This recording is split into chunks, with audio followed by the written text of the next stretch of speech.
My son's wife corrected my parenting at Christmas dinner for the fourth year in a row, but I'm tired of taking it. Well, let me just tell you the whole story. My name is Carly Peterson. I'm 67, and I live in West Chase, Florida. If you had walked into my home on Christmas Day, you would have thought you'd stepped right into a holiday magazine. And I'm not saying that to brag. I'm just one of those women.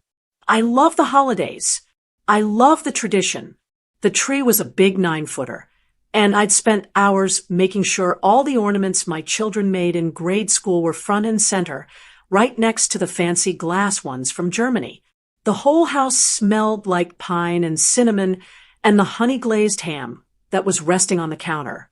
I had my best china out, the Lenox holiday pattern. You probably know the one with the green holly and the thin red ribbon. It was my mother's. I'd spent 2 days polishing her silver to match. I had candles lit on the mantel, and Frank Sinatra was singing White Christmas softly on the stereo. Everything, every single detail, was just how I'd always done it. It was perfect. But you can polish silver until you see your face in it, but you can't polish the feeling in a room.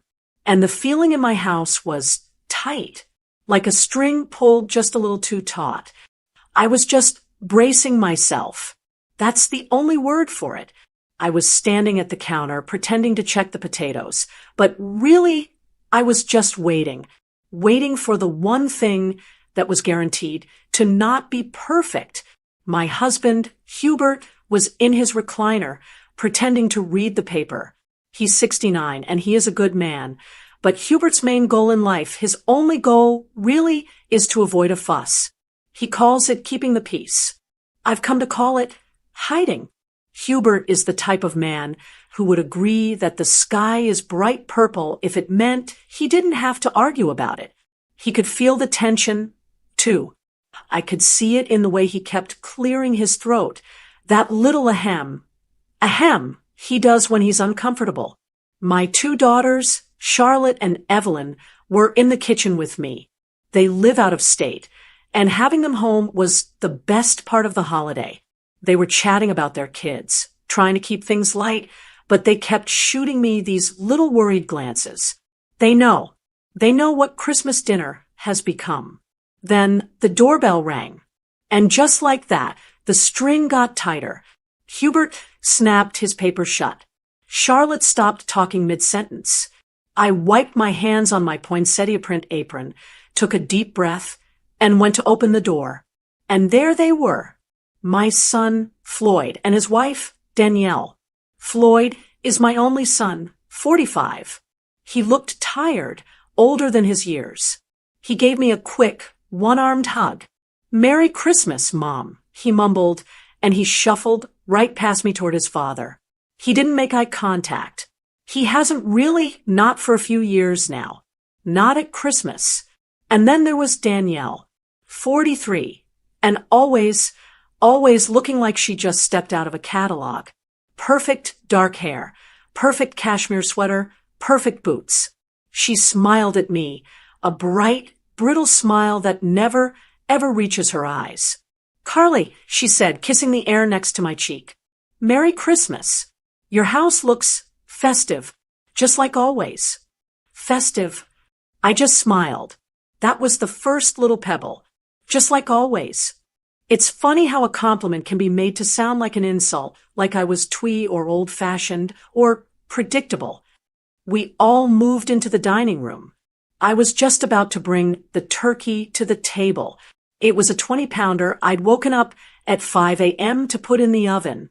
I brined it for 2 days. Danielle walked over to the carving station, where the bird was resting. She leaned in, picked up a carving fork, and poked it right in the breast. "Oh," she said, loud enough for everyone to hear. "Looks a little dry, Carly. Did you forget to baste it?" And there it was. I just froze. I had the bowl of sweet potatoes in my hands. I could feel my daughters stop talking in the kitchen. I heard Hubert's ahem from the living room. "Well, I'm sure it's delicious, dear," he called out, his voice overly cheerful. He was talking to me, not to her. Floyd just busied himself with the wine opener, his back to all of us. I didn't say anything. I just smiled. It was the same smile I've used for 4 years. A tight, plastic smile that I'm sure looks more like a grimace. Well, I said, my voice just as cheerful as Hubert's. Let's hope the gravy helps. And I went back to the kitchen to get the green beans. This was the 4th year. The 4th Christmas in a row that Danielle's first words to me, after Merry Christmas, were a criticism. It's become her little tradition. 4 years ago, the first Christmas after she and Floyd moved back to Florida, it was the china. She'd held up her plate, the one my mother had been so proud of, and said, "This holly pattern is a little old-fashioned, isn't it? I just saw a beautiful minimalist set at Crate, and Beryl, we should get you." I smiled and said nothing. 3 years ago, it was the tree. She'd stood in front of it, head tilted, and said, "Did you let the grandkids decorate this? It's cluttered. You know, a simple color-coordinated theme is so much more elegant." I just smiled and said I liked the memories. Last year was when it started to turn. It wasn't just about my things. It was about me. We were talking about my granddaughter, Charlotte's girl, who is a very spirited child. I'd said something about letting kids be kids, just an offhand comment. Danielle gave that little laugh of hers, the one that sounds like ice cubes in a glass. "Well, that's one way of looking at it," she'd said. "But we're trying to teach our kids actual boundaries. A little more structure back in the day might have helped Floyd, don't you think? He's so non-confrontational." She'd said it right to my face. An arrow dipped in poison, delivered with a smile. She was correcting my parenting, telling me, in front of my whole family, that I had failed my son. And Floyd, my son, Floyd, had just looked down at his plate. He hadn't said a word. Not one. So this year, the turkey is dry wasn't just about the turkey. It was never about the turkey. It was Danielle's opening shot. Her way of reminding everyone that she was in charge, that I was old, that I was old-fashioned, that I was doing it all wrong. Every year, she'd chip away at me. My home, my traditions, my children. And every year, I'd let her. I'd swallow my pride, bit my tongue, and smiled that horrible plastic smile. I did it to keep the peace. For Hubert, who can't stand a fuss. And for Floyd, my boy, who I was so terrified of losing. I told myself, that's what mothers do. We absorb the blows. We are the peacemakers. We hold the family together, even if the pieces are sharp and cutting us. We all sat down at the table I had set with so much love, the food I had cooked with so much care. My daughters were trying to talk to Floyd about his new job. Hubert was praising the cranberry sauce, a little too loudly, and Danielle was explaining to Evelyn, in great detail, all the reasons she just couldn't live in this part of Florida anymore. I just sat there at the head of my own table, listening to the clink of my mother's silver against my wedding china. I looked at the dry turkey. I looked at Hubert, avoiding my eyes. I looked at Floyd, my son, who wouldn't look at me. And something broke. It wasn't loud. It was just a tiny, quiet snap inside my chest. I was 67 years old, and I was tired. I was so tired of taking it. I knew, right then, that I wasn't going to make it through this dinner. Not like this. Not again. This was the last year. I sat down and picked up the bowl of sweet potatoes. I could feel the heat from the dish through the trivet. "Charlotte, dear, would you pass the green beans to your father?" I tried to slide back into the role I'd played for 47 years. The hostess, the mother, the woman who makes everything run smoothly. The woman who pretends not to hear. I looked at Hubert. He was carving the turkey, the one Danielle had just pronounced dry. He was focusing on it with the kind of intense concentration you'd think he was defusing a bomb. And in his mind, I suppose he was. Hubert has been carving his way out of uncomfortable conversations for our entire marriage. He's a good man, I know that. He's a kind man. But his silence has a cost. And for decades, I was the one who always paid the bill. I'd look at him, sitting right next to me, hoping, just praying, that he'd catch my eye, that he'd just once give me a little look that said, "I see it, Carly. I know she's being rude. Are you okay?" But he never did. He just focused on making those perfect, even slices. He'd praise the cranberry sauce. He'd ask Floyd about the drive over. And his passivity, his desperate need to avoid a fuss, felt like agreement. It felt like he was tacitly approving of her behavior. It told me, clear as day, that my feelings, my dignity, were less important than his comfort. It was a familiar, dull ache, and it had been sitting in my chest for years. Then I glanced across the table at Floyd. My son. He was pouring a glass of wine for his wife, his head ducked down. He wouldn't look at me. He sat so stiffly, his shoulders were practically up around his ears. He looked trapped. He looked small. And that's what made this all so much worse. It wasn't just Danielle, a woman I barely knew who had married into my family. It was my son. He would hear his wife insult me, and he would just shrink. He'd stare at his plate. He'd disappear, right in front of my eyes. He wouldn't defend me. He wouldn't even look at me. It was like in those moments, I wasn't his mother anymore. I was just a problem, an embarrassment that his wife had to point out. That feeling, the feeling of being erased by my own child, was 1,000 times worse than any comment about a dry turkey.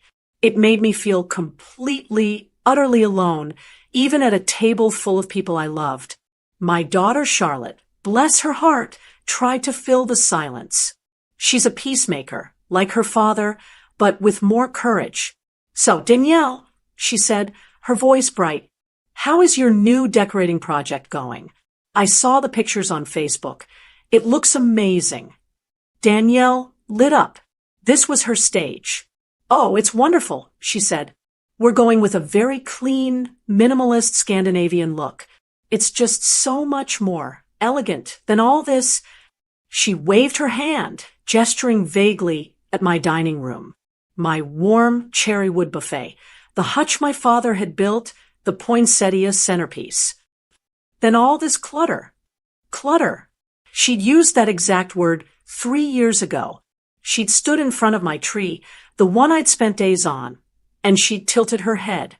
I can still see her, holding one of Floyd's old kindergarten ornaments, a little clay handprint painted a messy blue with Floyd 1983 carved into it. You know, she'd said, "A simple color-coordinated theme is so much more elegant. This is just cluttered." I'd told her I liked the memories. She'd smiled that smile.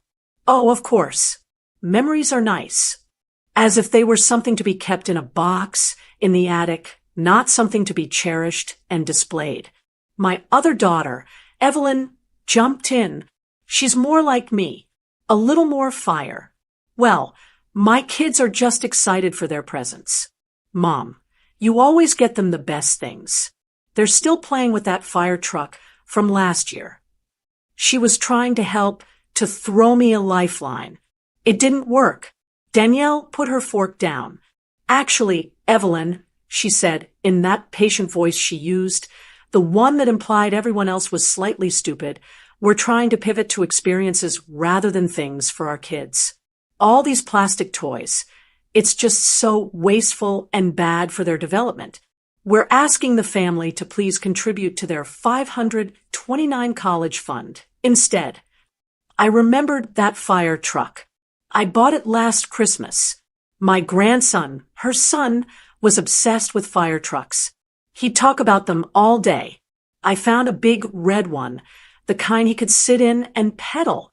I'll never forget the look on his face when he saw it. His eyes got as big as saucers, and he just screamed with joy. It was the best sound in the world. And I'll never forget Danielle later pulling me aside in the kitchen. "Carly, I know you meant well," she'd said, "but that toy is enormous, it's plastic, and it's not what we want for him. It's frankly a bit much. We prefer you just give him a check next time." She'd taken all the joy, all the grandmotherness out of it and turned my gift into a burden. A mistake. Another thing I'd done wrong. I must have been quiet for too long, just pushing my food around my plate, because suddenly Floyd cleared his throat. He spoke. To me. "So, Mom, how's your garden?" He was trying. It was a weak, clumsy attempt, but he was trying to connect. I felt a little flicker of hope. "It's lovely, dear," I started. "The azaleas this year are just—" Before I could finish, Danielle laid her hand on his arm. A gesture that looked loving, but was a claim. A warning. "Floyd is just being sensitive. Carly," she said sweetly, but her eyes were on me. "He always worries about you. He gets that from you, that oversensitivity." And there it was. The same theme from last year. The one that had really, truly hurt. We'd been talking about Floyd's job. He'd been unhappy. And I'd told him, "Honey, life is too short to be miserable. You're so smart. I know you can find something that makes you happy." Just a normal, motherly thing to say. And Danielle had pounced. "Well, that's one way of looking at it, Carly," she'd said, that same patient, correcting tone. "But we're trying to teach our kids about commitment. A little more structure back in the day might have helped Floyd. He's so non-confrontational." She'd smiled right at me as she said it. It was a direct hit. She wasn't just saying my china was old. She was saying I had failed, that I had raised a weak son, that his unhappiness, his character, his very nature was my fault. And now, here at the table, she was doing it again. "He gets that from you." She was diagnosing us, telling me that my son's virtue, his kindness, his gentle heart, was a flaw that I had given him. And my son, my Floyd, he just let her. He heard his wife call him, and his mother, oversensitive, and he just looked down. He let her hand rest on his arm. He didn't defend himself, and he didn't defend me. So as I sat there at my festive table, looking at my dry turkey, I wasn't just angry about what she'd said 2 minutes ago. I was drowning in years of this. Years of being called cluttered and old-fashioned and wasteful and a bad mother. I looked at Danielle, so smug and perfect, already moving on, asking Charlotte about her flight. I looked at Hubert, who was suddenly fascinated by his mashed potatoes. And I looked at Floyd, who was just a ghost at his own mother's table. They were all complicit. Danielle was the one holding the knife, but Hubert and Floyd, they were the ones holding me down so she could cut. And that little snap I'd felt earlier, when she poked the turkey, it turned into a deep, cold, quiet crack. It was the sound of something breaking for good. The mask I was wearing, the plastic smile, the one that said, "Everything is fine," it was getting heavier and heavier. I knew I couldn't hold it up for much longer. My hands were resting in my lap, but I could feel them hot and stiff. I tried to just breathe, just let it pass. Let the oversensitive comment fade into the air, just like all the other little cuts and jabs. Hubert, in his typical fashion, rushed in to change the subject. He's like a frantic firefighter, but instead of water, he just throws a different, safer topic on the fire. "Well, anyway," he said, and his voice was too loud. That fake, cheerful dad voice. "Floyd, tell us about the new job. You liking it over at that tech firm? Big change from sales, I bet." He was trying to steer the conversation to solid ground, but he had just steered us all right off a cliff. Floyd, who had been hiding behind his wine glass, was suddenly in the spotlight. He tensed up.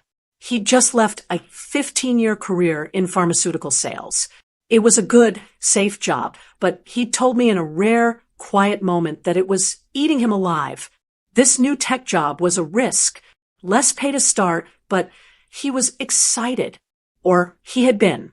It's good, Dad, Floyd said, shifting in his chair. It's different. A lot to learn, but the people are smart. It's a challenge. I was so proud of him. It was the first truly brave thing I'd seen him do for himself in years. I told him so on the phone. Honey, life is too short to be miserable. I'd said, you're so smart. I know you can find something that makes you happy. It was just what a mother says. But Danielle couldn't let him have his own answer. She jumped in, placing her hand on his arm. That proprietary hand. It's a lateral move at best, she said, correcting him. The benefits are nowhere near as good, and his stock options are just paper money at this point. But he was unhappy. She said that word, unhappy, like it was a terrible weakness, a character flaw. He needed a change. He gets these ideas. My daughter Evelyn, trying to support her brother, said, I think it's great, Floyd.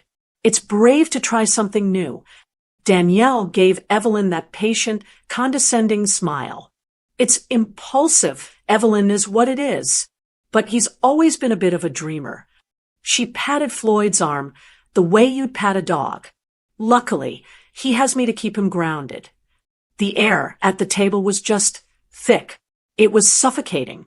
She was talking about my son, her husband, as if he were a foolish child who couldn't be trusted to make his own decisions. And Floyd, he just sat there and let her. He shrank a little more, staring at that wine glass as if it held all the answers. I must have had a look on my face. I'm sure I did. I wasn't smiling my plastic smile anymore. I was just watching. And I think my disgust, my sadness must have been plain on my face, because Danielle's eyes, sharp as little tacks, swiveled from Floyd, past Evelyn, and landed right on me. She laughed. It was a light, tinkling sound, like tiny shards of glass. Oh, Carly, she said, shaking her head slowly, as if she were disappointed in me. I'm sure you tried your best with Floyd. You really did. The table went dead silent. I could hear the clock ticking on the mantel. Frank Sinatra had just finished his song. My daughter Charlotte froze, her fork halfway to her mouth. Hubert just stared at his plate. Danielle wasn't done. She leaned in a little, her voice full of that fake, sweet concern. But sometimes I just wonder, she said, looking right at me, if some of his choices... She nodded her head toward Floyd, who was now a statue, like this new dream job, or even, well, just his choices in general. I wonder if they would have been different if he'd had better guidance when he was growing up. And there it was. It wasn't about the turkey. It wasn't about the china. It wasn't even about the cluttered tree. This was it. The real thing. This was no longer a snide remark or a difference of opinion. This was a public declaration at my Christmas dinner table in front of my husband and my other children that I had failed as a mother, that my son was a collection of bad choices and impulsive dreams because I had given him bad guidance. I felt the blood rush to my face. It was a hot, prickling wave that went right up my neck and into my ears. My hands, which were clasped in my lap, started to tremble. I grabbed them, one with the other, digging my nails into my own palms just to feel something real. My heart wasn't just beating, it was thudding. A heavy, sick thud, like a bird trapped in a box. I did what I always did. I looked for help. I looked at my husband, Hubert, my partner of 47 years. He was staring at his plate with an intensity that would have burned a hole through my mother's china. He was frozen. He didn't move. He didn't look at her. He didn't look at me. He had just vanished. He practiced this invisibility. He had left me. He had left me completely alone to take the bullet. Then I looked at Floyd, my son, the man I was being accused of failing, the boy I had held. He was staring at his plate, too. His face was white. He didn't move a muscle. Then, slowly, as if he were in a trance, he lifted his wine glass to his lips and took a long, slow drink. He didn't look at his wife. And he did not look at me. That was it. That was the moment. The little crack inside my chest, the one that had been splitting and splintering for years, just shattered. It broke wide open, and in its place was a terrible, cold, and clarifying thought. They will not protect me. It wasn't that they couldn't. They wouldn't. My husband would not sacrifice his 30 minutes of peace. My son would not risk an uncomfortable car ride home with his wife. My dignity, my honor as a mother, the very core of who I was, it was a perfectly acceptable price for them to pay for their own quiet. I had spent my entire life as the dam. I was the one who held everything back. I held back the arguments to protect Hubert's nerves. I held back my worries to protect my children. I held back my own needs, my own voice to protect the idea of a happy family.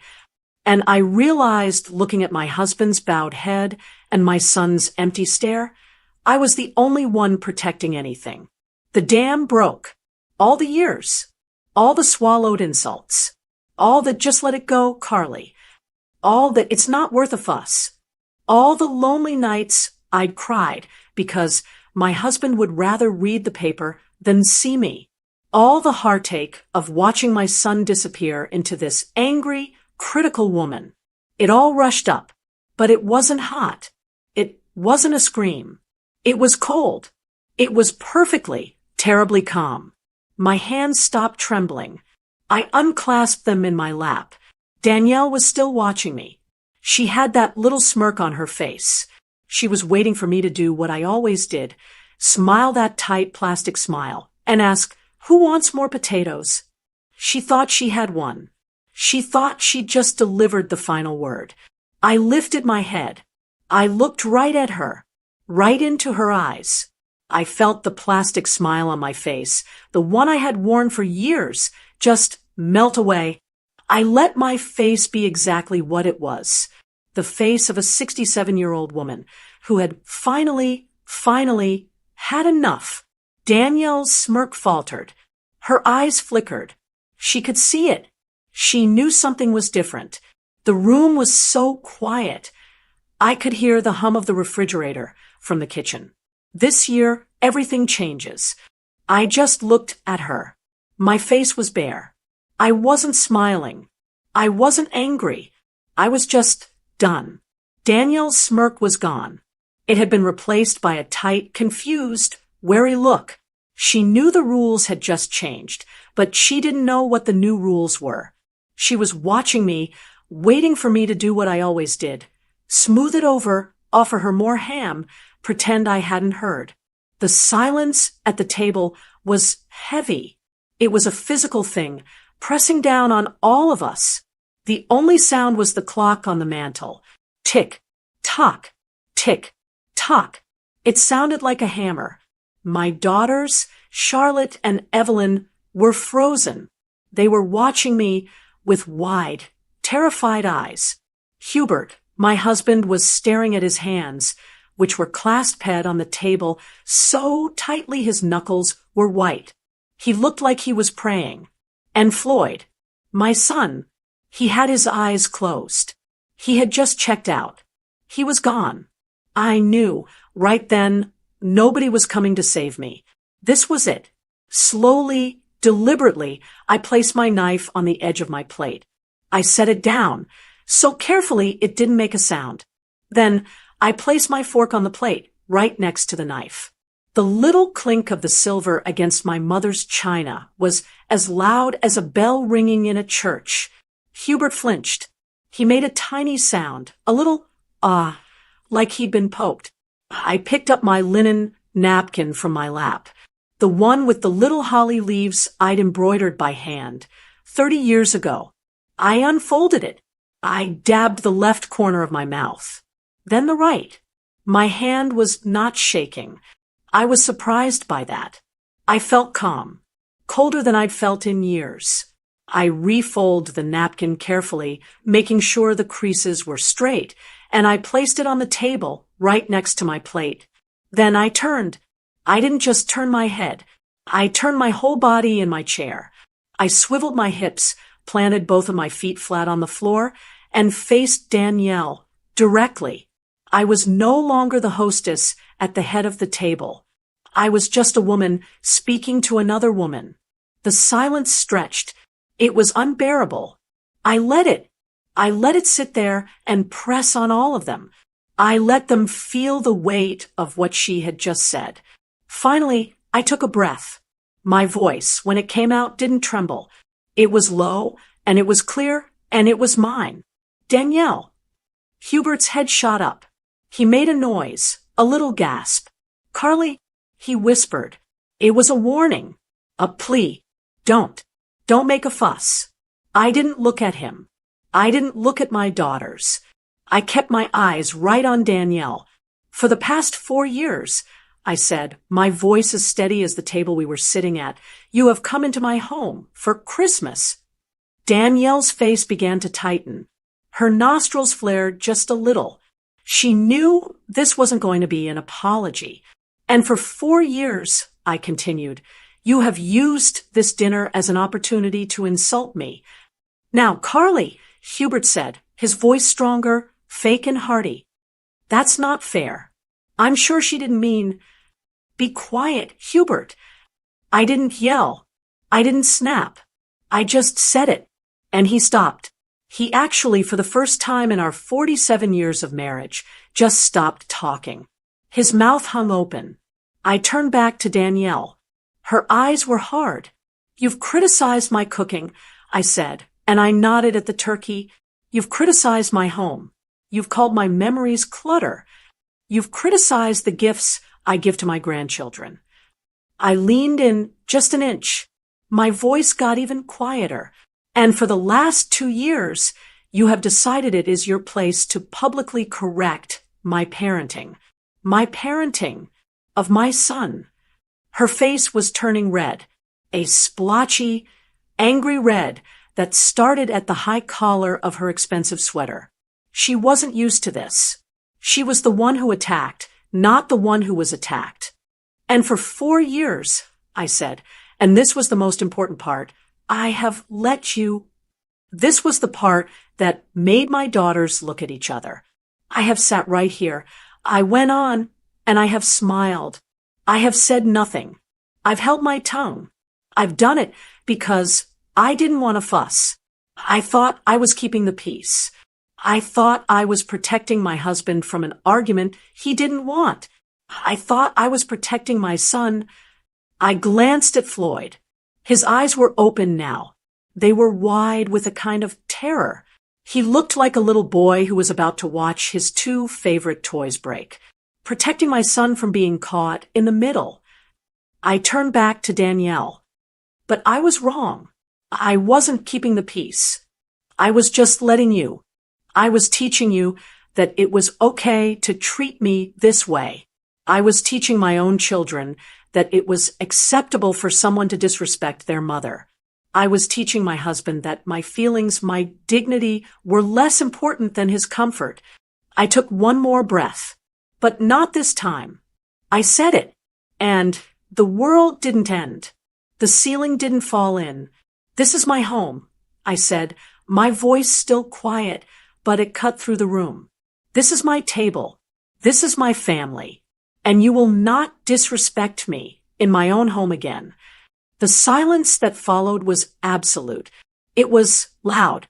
Danielle just stared at me. Her mouth opened, then closed, then opened again. She looked like a fish. She was sputtering. She had lost the script. She had no lines for this. She tried to laugh. It came out as a strangled squeak. Carly, my goodness, it was just a joke. She looked around the table, desperate, trying to find someone to back her up. I was just teasing you. You're being so sensitive. There it was. The classic defense. It was a joke. You're too sensitive. I was the one with the problem. I was the one ruining Christmas. The old me, the me from 10 minutes ago, would have grabbed onto that joke excuse like a drowning woman.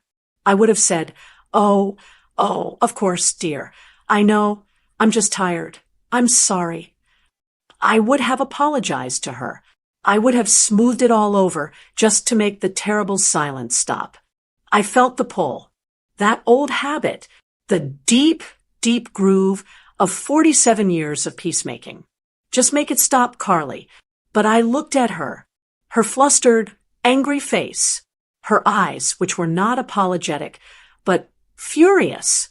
She wasn't sorry she'd said it. She was just sorry I'd called her on it. And I looked at her, and I felt nothing, just stillness. The panic was gone. "No, Danielle," I said, my voice still perfectly calm, perfectly low. "I know exactly how you are." Her face fell. That one hit, that one landed right where I'd aimed it. "I know exactly how you are," I repeated. "And it's over." I didn't wait for a response. I didn't need one. The conversation was finished. I was finishing it. We will not be speaking of my parenting again. And then I turned back to the table. I swiveled my chair. So I was facing my plate again. I picked up my napkin from the table, unfolded it, and placed it back in my lap. I picked up my knife. I picked up my fork. I cut a small piece of the dry turkey. I dipped it in the gravy. I put it in my mouth. It was delicious. And I just ate. In the dead, echoing, terrible silence of the room I had just broken, no one moved. I was the only person at the table eating. I could hear the tiny scrape of my own fork against my mother's china. It was the only sound in the room. My daughters, Charlotte and Evelyn, were stiff, their eyes darting from me to Danielle and back again. Hubert was as pale as the tablecloth. He looked like he'd just seen a ghost, or worse, like he was about to become one. Floyd, my son, hadn't moved. He was still staring at his plate, his face white. And Danielle, she was just staring at me. Her mouth was slightly open. The splotchy, angry red was climbing up her neck and covering her cheeks. I had taken the script away from her. I had said my piece, and then I had dismissed her. I had picked up my fork. I had returned to my meal. I had taken away her power, and I could see in her eyes that this was the one thing she would not forgive. The silence stretched for 1 second, 2, 10. It was Danielle who finally broke it. Scrape. It was a horrible, jarring sound. The sound of her chair legs dragging against my hardwood floor as she pushed herself back. Everyone flinched, except me. I just watched her. "Well," she said. Her voice was no longer light and tinkling. It was low, and it was shaking with an anger so hot I could almost feel it from across the table. She stood up. Her chair was left crooked, a glaring disruption in my perfect dining room. She grabbed her linen napkin, the one I had washed and ironed. She didn't fold it. She didn't place it. She wadded it up in her fist, a tight, angry ball of white fabric. And then she threw it. It landed right on her plate, on top of the food she hadn't touched. It was a gesture of such pure, childish contempt it almost made me laugh. She said, biting off the word. "I have never, in my entire life, been so insulted." The irony of it, her saying she was insulted, just hung there in the air. She looked around the table, wild-eyed, searching for an ally. She looked at Hubert, who was staring at the napkin on her plate. She looked at my daughters, who were watching her with open dislike. And then her eyes landed on her husband. "Floyd." It wasn't a request. It was an order. A short, sharp command. "We are leaving." She didn't look at me again. She didn't say goodbye. She didn't say Merry Christmas. She just turned her back ramrod straight, and she stormed out of my dining room. We could all hear her, her sharp, expensive boot heels clacking on the wood floor of the hallway. Clack, clack, clack. The sound of her grabbing her purse and her perfectly tailored coat from the bench in the foyer. Now, every single eye at the table, including mine, was on Floyd. He was trapped. He looked horrified. He was a man caught in a terrible, terrible machine. His eyes flickered from his wife's empty chair to the wad of napkin on her plate, and then to me. I was just sitting there. I was watching him. I wasn't going to help him. I wasn't going to say, "Oh, no, Floyd, please make her stay. I'm sorry." I was just waiting. And into that terrible, heavy silence, my husband finally found his voice. Hubert turned to me, not to his son, to me. His voice was a low, pleading, angry hiss. "Carly," he was scolding me. Even now, after what she had said, I was the one who had made the mess. "Now, Carly," he whispered, perhaps this just wasn't the time." I stopped eating. I set my fork and knife down, very, very slowly. I turned my head, and I looked at my husband. I wasn't angry. I was so very tired. I looked at this man I had loved for almost 50 years, this man whose comfort I had prized above my own dignity. "It's 4 years past the time, Hubert," I said. My voice was as quiet as his, but it wasn't pleading. It was just a fact. His face crumpled. "You've been sitting right here for every one of those years," I said, just for him. "You heard her. You've heard her every time. And you have never, not once, said a word." He had no answer. He just looked at me. He was seeing a woman he didn't know. We all heard it at the same time. The sound of the front door opening.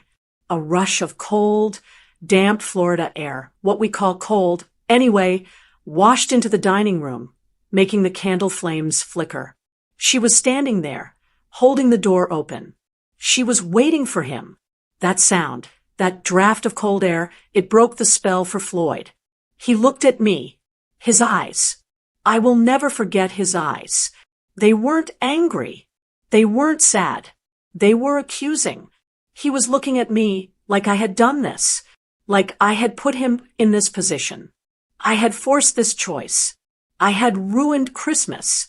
He didn't say, "Mom, I'm sorry." He didn't say, "Mom, I'll talk to her." He didn't say, "Danielle, wait, don't be rude." He just stood up. He didn't throw his napkin. He just dropped it. It fell from his hand onto his chair. He didn't look at his sisters. He didn't look at his father. He looked at me one last time with those awful, accusing, terrified eyes. And then he turned his back on me. He walked out of the dining room. He walked down the hall. We heard his voice, a low mumble. "Danielle, just get in the car." And then thud. The sound of the solid oak front door closing. The holiday was over. The house was just silent, not the tight, tense silence from before. This was a new kind. A hollow, broken, empty silence. Frank Sinatra had started singing again. "I'll be home for Christmas." It was just awful. I looked at the table. My beautiful table. My mother's china. My father's hutch. My perfect dry turkey. And the 2 empty chairs. One, the chair of the woman who had insulted me. And the other, the chair of my son. My only son. My daughter Charlotte. My oldest. She finally broke the silence. Her voice was just a little whisper. "Mom." She had tears in her eyes. My other daughter, Evelyn, the fiery one, she let out a breath she'd been holding. "Wow," she said, her voice shaking with anger. "Good riddance." Hubert didn't say a word. He just put his head in his hands. He leaned his elbows on the table and covered his face. And me, I just stared at Floyd's empty chair. The strength I had felt that cold, hard resolve. It was ebbing. And in its place, a new feeling was rushing in. A cold, sick, hollow feeling. The guilt. The doubt. Oh God, I thought, what have I done? He's gone. I stood up for myself and my son. He walked out. I had finally spoken, and it had cost me my son. My daughter Charlotte was the first to move. She got up, came over to me, and put her hands on my shoulders. I must have been trembling because she just squeezed me. Mom, are you okay? I couldn't answer. I just nodded. I was still staring at his chair. Evelyn, my other daughter, let out a long, shaky breath. Well, she said, her voice dripping with anger. She's a witch, and he's a coward. Evelyn, Hubert said. His voice was muffled, still hidden behind his hands. Don't. He's your brother. And she's my mother. Evelyn shot back, and I heard her stand up. He just let his wife accuse his own mother of being a bad parent. And then he left with her. I don't care if he's my brother. Dad, that was just pathetic. Hubert had no answer for that. The rest of Christmas Day was a fog. It was the longest, quietest day of my life. My daughters tried. They were wonderful. They cleared the table. They packed up the food. They didn't even ask me. They just did it. They put all that food I'd spent 2 days cooking into plastic containers. Pounds and pounds of dry turkey. A whole bowl of sweet potatoes nobody had touched. Charlotte kept trying to talk to me. Mom, what are you going to do? She'd ask, her eyes wide with worry. I don't know, honey. I'd say, I don't know. Evelyn was just angry. She was walking around the kitchen, helping, but she was muttering. For years she's been doing this. I'm proud of you, Mom. I'm just furious it took this long. But I wasn't proud. That cold, hard strength I'd felt at the table, it was gone. It had drained right out of me, and all that was left was this hollow, sick feeling, that look in Floyd's eyes, that look of accusation, like I was the one who had thrown the bomb. He was right, wasn't he? I had finally thrown it, and it had blown my family apart. Hubert just disappeared. He said he needed some air, and he went out to the garage. He stayed out there for 3 hours, puttering, I guess. He was hiding, just like he always did. My daughters left the next day. They had to get back to their own families, their own lives.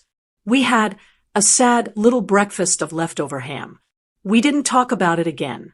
We didn't know what to say. They hugged me tight at the door. You call me Mom, Charlotte said. You call me the minute you hear from him. Don't you dare apologize to her, Mom.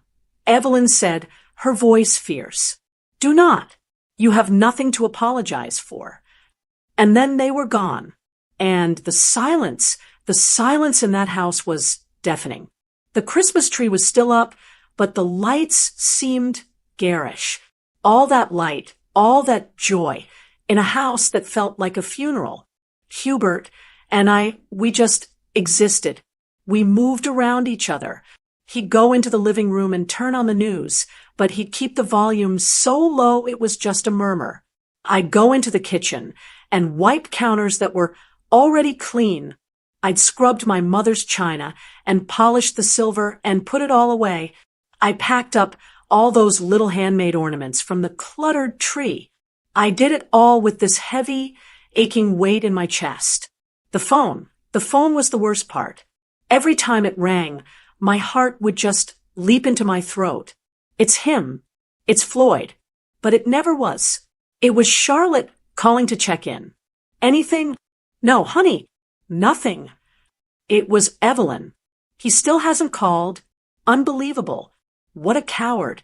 Are you okay, Mom? I'm fine, dear. Don't you worry. It was a neighbor calling to wish us a Merry Christmas. I had to force my voice to sound cheerful. Oh, yes, it was lovely. Just lovely. The whole family was here. The lie tasted like ash in my mouth. But Floyd? Nothing. Danielle? Of course, nothing. And Hubert? Less than nothing. He would not talk about it. He would not say Floyd. He would not say Danielle. He just acted like Christmas Day had been a normal, perfectly fine day, and that two of our guests had just evaporated. It was December 27th, 2 days after. The silence in the house was so thick, I felt like I was wading through cold water. I was in the kitchen, wrapping the last of the ham to put in the freezer, and Hubert walked in. He was holding his empty coffee cup. He walked over to the coffee maker, poured himself a cup, and was about to walk right back out. He was just going to leave. Again. And I broke. You know, I said. My voice was quiet, but it was scratchy. I hadn't really talked in 2 days. He stopped. His back was to me. What's that, dear? You never said a word. He sighed. A long put-upon sigh. Like I was the one being difficult. He turned around, leaning against the counter. Carly, please, let's not rehash it. Rehash it? I said, we haven't hashed it. You've been hiding in the garage. You've been pretending it didn't happen. What's the point of talking about it? He said, and his voice was getting that defensive, irritated edge. It's done. It's over. You did what you did. Now we just have to wait. I put the ham down on the counter. I just looked at him. I did what I did. I did. Well, you're the one who... He stammered. You're the one who picked the fight, Carly. I picked the fight, I said, and my voice was rising. She sat at my table in my house and told me I was a bad mother. She said Floyd was impulsive and had bad guidance. And I picked the fight. She was just talking. Carly, it's just Danielle. You know how she is. You should have just let it go. Like you always do. I walked right up to him. Like I always do. Yes, he said. Now Floyd is gone, and she's furious, and for what? For what, Carly? Just to have the last word. I stared at him, the man I had shared a bed with for 47 years. When you whispered at me at that table, I said, my voice shaking now. When you said, perhaps this isn't the time. That wasn't an apology, Hubert. That wasn't you supporting me. That was a scolding. You were angry at me for making you uncomfortable. His face, he knew it was true. You were right there. I whispered.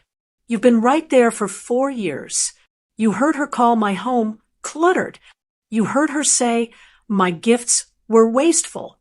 You heard her say I failed our son. And you did nothing. You just sat there. You let me take it. You let her humiliate me. You would rather I be humiliated than you be uncomfortable for 5 minutes. That's what you did. Hubert, you left me. You've been leaving me alone at that table for years. My own words just hung there. I'd never said any of this out loud. He wasn't angry anymore. He just deflated. He looked old. He looked smaller than I'd ever seen him. He slid down the counter and sat in one of the kitchen chairs. He put his coffee cup down. He stared into it. I know, he whispered. I almost didn't hear him. What? He looked up at me, and his eyes were full of tears. Hubert never cried. I know, he said again, his voice cracking. I hear it, Carly. I always hear it. Then why? I whispered. Why do you never say anything? He just shook his head. He looked down at his hands. I don't know how. How? You just speak, Hubert. You just say, Danielle, that's enough. I can't, he said, and his voice was suddenly anguished. You don't understand. My father, all he ever did was yell. Fighting was the air we breathed. I just swore I'd never hate it. Carly, I just freeze. I just wanted to stop. He looked at me, and it was a confession. And you, he said, his voice just broken. You've always been so strong. You just handle it. You handle everything. You always have. I just stared at him. So you let me? I said, you just let me take all of it because I'm strong? No, he said, and he looked ashamed. I let you because I'm weak. I've been hiding, he said, hiding behind you. I've been doing it our whole marriage. I just was afraid. It was the most honest thing he'd said to me in maybe 20 years. It wasn't a fix. It didn't make the last 4 years go away. It didn't make the pain of Christmas go away. But it was true. I just stood there in the kitchen with the leftover ham on the counter and the Christmas tree still lit in the other room. He hadn't betrayed me because he didn't love me. He'd betrayed me because he was a coward. And I didn't know what to do with that. I didn't know what to say. So I just sat down across from him. In the silence, it was a different kind of silence, though. It wasn't the silence of avoidance. It was the silence of two people who had just finally told the truth. It was painful. It was awful. And it was the first real conversation we'd had in years. We just sat there at the kitchen table. The coffee in Hubert's cup was long cold. My own hands were just empty, resting on the table. That confession, I let you because I'm weak, it hung in the air between us. It changed everything, and it changed nothing. Floyd was still gone. My son hadn't called, but the house felt different. The next 2 days, the 28th and the 29th, the terrible, heavy silence was gone. It was replaced by something else. A quiet, a fragile quiet. Hubert didn't hide in the garage. He didn't just disappear behind the newspaper. He stayed. He sat in the kitchen with me while I read the paper. He made the coffee, and he brought me a cup. He just set it down on the table next to me. It sounds like such a small, stupid thing, doesn't it? A man bringing his wife a cup of coffee. But it felt like a peace treaty. It felt like he was seeing me. We talked, but we didn't talk about it. We couldn't. It was too raw. We talked about the weather. We talked about a neighbor's dog. We talked about nothing. But it was the most important nothing we'd talked in years. It was together. But the phone was a monster. It sat on the kitchen wall, just waiting. Every time it rang, we'd both jump. My heart would do a painful, lurching thump in my chest. Hubert would look at me. Are you? I'd shake my head. You get it. He'd pick it up. Hello. His face would relax. Oh, hi, Charlotte, honey. And I'd let out the breath I was holding. My daughters called twice a day. Anything? No, honey, nothing yet. Are you okay, Mom? I'm okay. And I was almost, that hollow, sick feeling of guilt, it was still there. That look in Floyd's eyes. I saw it every time I closed my own. But it was different now. After Hubert's confession, I wasn't just the crazy one who'd blown up Christmas. I was a woman who had finally been told the truth. I had this tiny, hard kernel of validation. It was something to hold on to. It was the 29th. For days after Christmas. For days of silence from my son. We were cleaning up after dinner. Just soup and sandwiches. I couldn't bring myself to cook. The thought of all that effort, I just didn't have it in me. The phone rang. It was 7:30 at night. Hubert and we just froze. We looked at each other. This was different. It wasn't my daughters. They always called in the morning. Hubert just nodded at me. You should get it, Carly. I wiped my damp hands on a dish towel. I walked over to the phone. My hand was shaking just a little. I picked it up. Hello. Silence. Just the sound of breathing. Hello.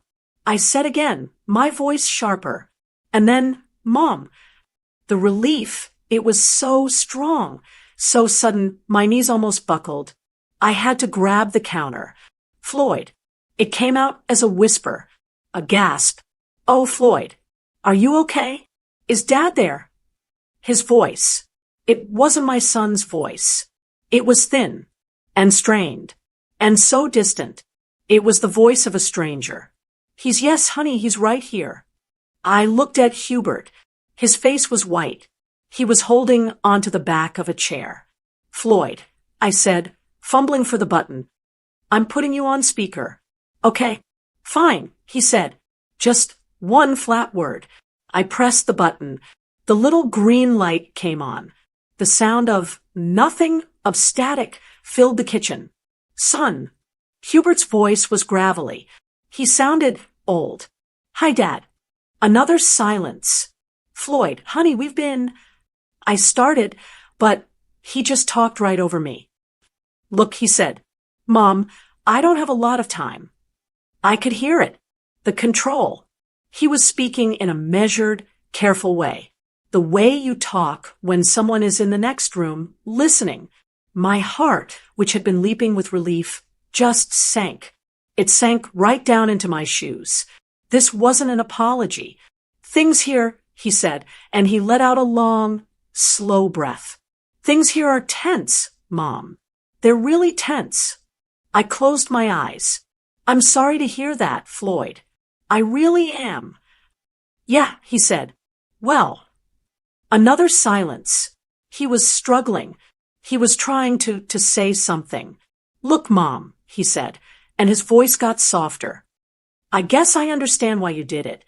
My eyes flew open. I looked at Hubert. Hubert's eyes were wide.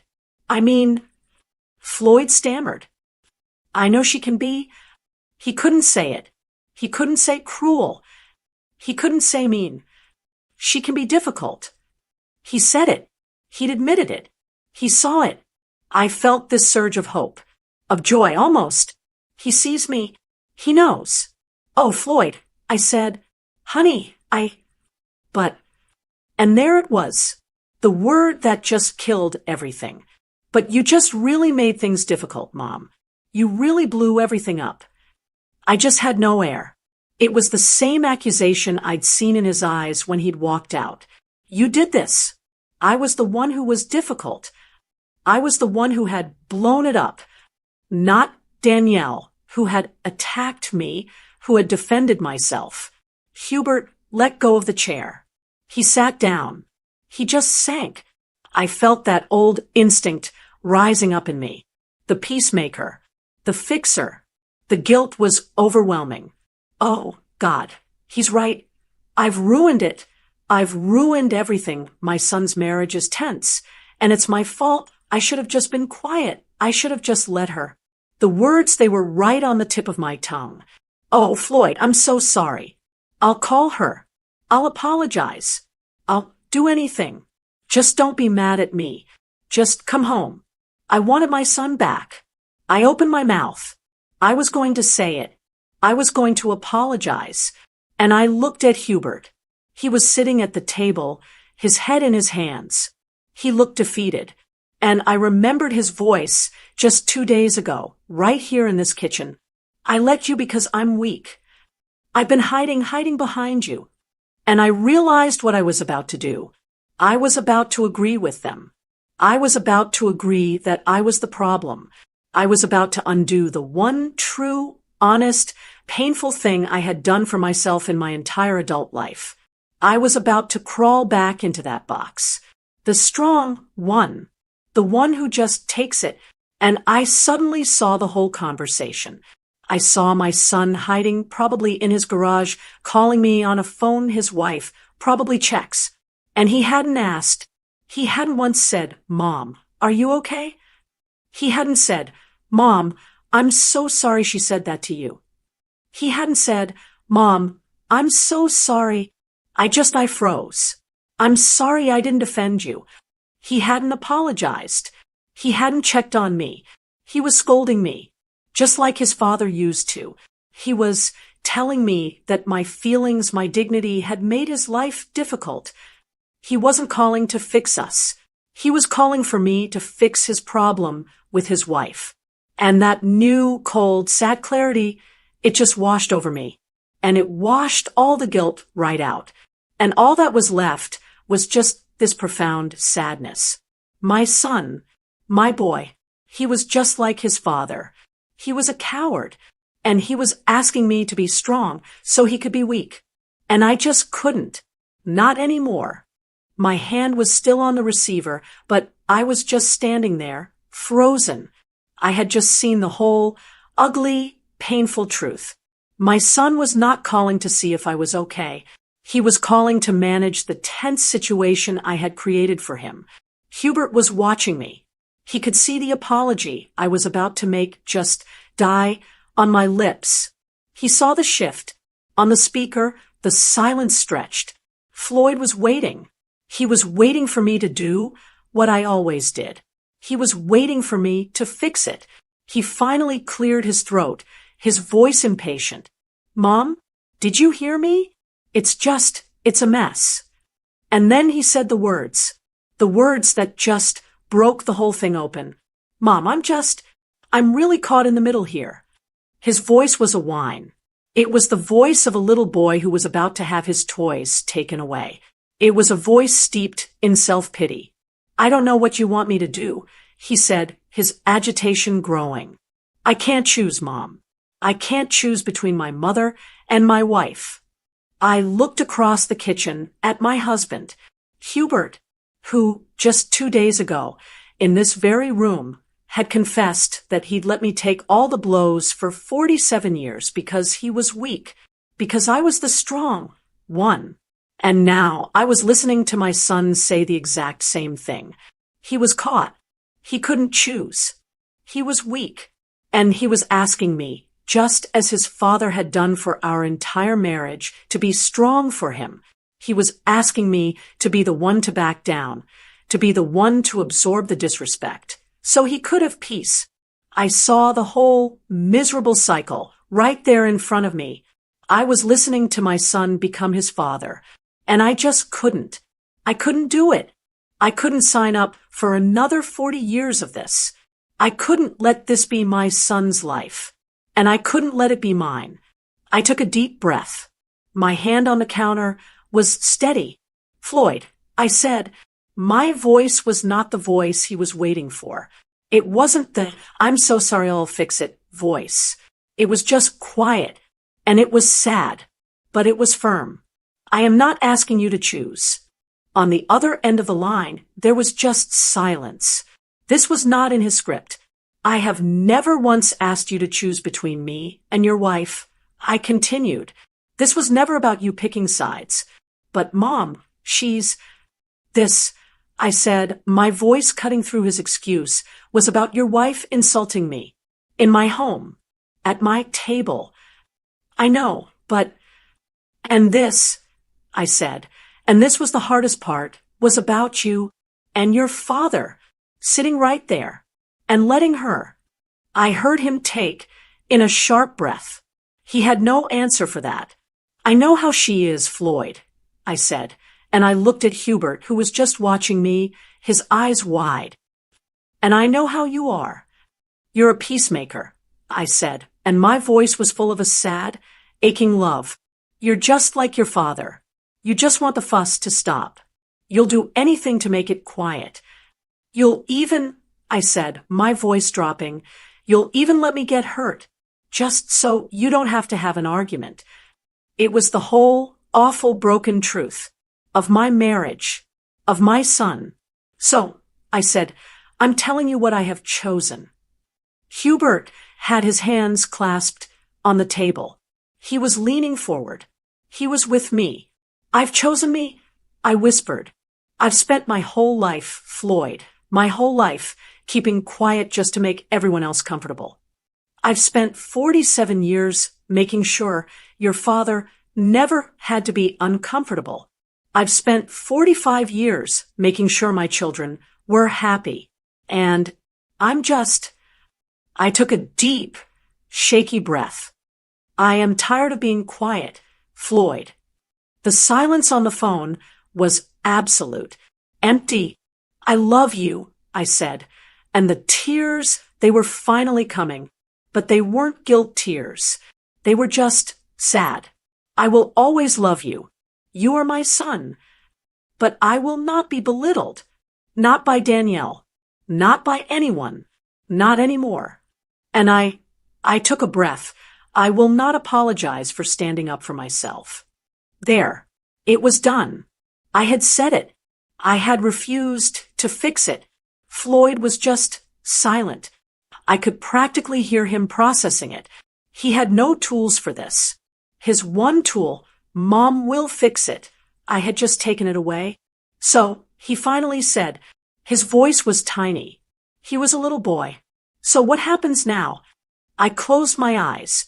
That's up to you, honey. That's not my choice to make. It's yours. And it's Danielle's.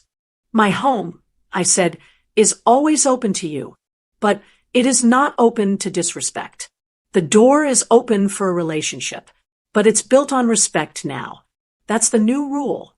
If you and she can do that, then I'm right here. But I said, and my voice hardened just for a second, I'm not going back. I'm not going back to being the person you all just let get hurt. The silence. It was just over. He whispered, I have to go. He was running. He couldn't do it. He was fleeing. I know, I whispered. I love you, Floyd. Bye, Mom. The dial tone was so loud. I hung up the phone. The kitchen was silent. It was just me and Hubert. I turned around. I was shaking. The adrenaline, the resolve, it was all gone. I just felt empty. I walked to the table, pulled out the chair, and sat down across from him. He had heard all of it. He had seen me do the one thing he had never been able to do. He was looking at me like he had never seen me before. Carly, he whispered. He wanted me to apologize. Hubert, I whispered back. My voice was gone. I know, he said. And I didn't. I said, I couldn't. I know. I looked at him, and the tears came. The real ones. A whole lifetime of them. He's gone, I sobbed. I think I've lost him. Hubert. I think I've lost my son. I put my face in my hands. And I just cried. I cried for Christmas, for Floyd, for Danielle, for me, for 47 years of silence. And then I felt something new. Hubert, he wasn't running. He wasn't hiding. He had reached across the table. His hand, his warm, old, wrinkled hand, just laid it on top of mine. He just covered my hand with his. I looked up at him. His eyes were wet. He was crying, too. No, he whispered, his voice hoarse. You haven't lost him, Carly. He squeezed my hand. You've just given him a choice. And I just cried. But for the first time in days, for the first time in years, I wasn't crying alone. We just sat there, my hand under his, on our kitchen table. The house was so quiet, but it was the first time in my memory that the silence didn't feel empty. It wasn't the silence of avoidance, of two people hiding in the same house. It was the silence of wreckage, the silence of two people who had just watched the whole thing burn down and were now just sitting in the ashes. But we were sitting there together. He didn't let go of my hand. He didn't get up and walk away. He didn't tell me it would be okay or pat me on the back. He just sat there, and he let me cry. I knew in that moment my marriage was changed. It was broken in a way, but maybe it was the kind of breaking that has to happen, the kind that lets the light in. After a long time, I don't know how long, he finally squeezed my hand. He got up. He walked over to the stove, and he put the kettle on. He never did that. I was the tea maker. I was the one who took care of those things. I'll make us some tea, Carly, he said, and his voice was raw. I just watched him. This man I'd been married to for 47 years. This stranger. And I just nodded. Thank you, Hubert, I whispered. The next few days were quiet, but it was that new quiet. My daughters called, of course. I told them about the phone call with Floyd. Evelyn, my fiery one, was furious. He what? She yelled through the phone. He wanted you to apologize? He's a coward, Mom. He's just like Dad. And I stopped her. No, honey, I said, and the word surprised me. He's not just like his father. Not anymore. And I told her about Hubert, about his confession, about him holding my hand. The phone just went silent. Wow, Evelyn finally said, Wow, Mom, that's something. Charlotte, my worrier, was just sad. He'll come around, Mom, she said, though it sounded like a question. He just needs time. He'll call back. Won't he? I don't know, honey, I said, and that was the truth. I just didn't know. January came. Hubert, and I took down the Christmas tree. That was always my job. But this year, he helped. I stood on the little step stool, unwinding the lights, and he held the ladder. I took down all the ornaments, all my cluttered memories. I came to Floyd's little ornament, the clay handprint from 1983, his tiny baby hand. I just stood there, on the stool, holding it, and the tears just came. The old Hubert would have left the room. He would have found something to do in the garage. But the new Hubert, he just stayed. He just stood there. He put his hand on my ankle, just rested it there. A silent, I'm here. I wiped my eyes. I wrapped the little handprint in tissue paper, and I put it in the box. We finished packing everything away. The house felt so empty, but lighter. Life settled. It settled into this new, strange, quiet normal. Hubert and I were different. It wasn't magic. He didn't suddenly become some romantic, talkative hero. He was still Hubert. He still read his paper, but now he read it in the kitchen, with me. He'd make the coffee, and he'd talk. He'd say, Looks like rain today, Carly. And I'd say, Yes, I think I heard that. And it was just that. But it was everything. He was present. He wasn't hiding from me, and I wasn't angry at him anymore. I felt sad for him. Sad for all the years he had been so afraid. Our marriage was quieter, but it was honest. For the first time. But Floyd. The phone, it didn't ring. A week went by. Then two. January turned into February. My son didn't call. He didn't text. He didn't send an email. Just nothing. This was the price. This was the cost of standing up for myself. The pain of it was real. It was a dull ache in my chest every single day. I missed him. I missed my son. And my grandchildren. That was a new kind of pain. I realized she wasn't just punishing me. She was using them to punish me. And that was a cruelty I hadn't prepared for. Did I do the right thing? I asked myself that every single day. Was it worth it? Was it worth losing my son, losing my grandchildren? I'd sit on the porch with my cup of tea, the tea Hubert had made me, and I'd think about that awful plastic smile I used to wear. I'd think about that sick, tight feeling in my stomach every Christmas. I'd think about my daughters looking at me with pity. I'd think about Hubert hiding.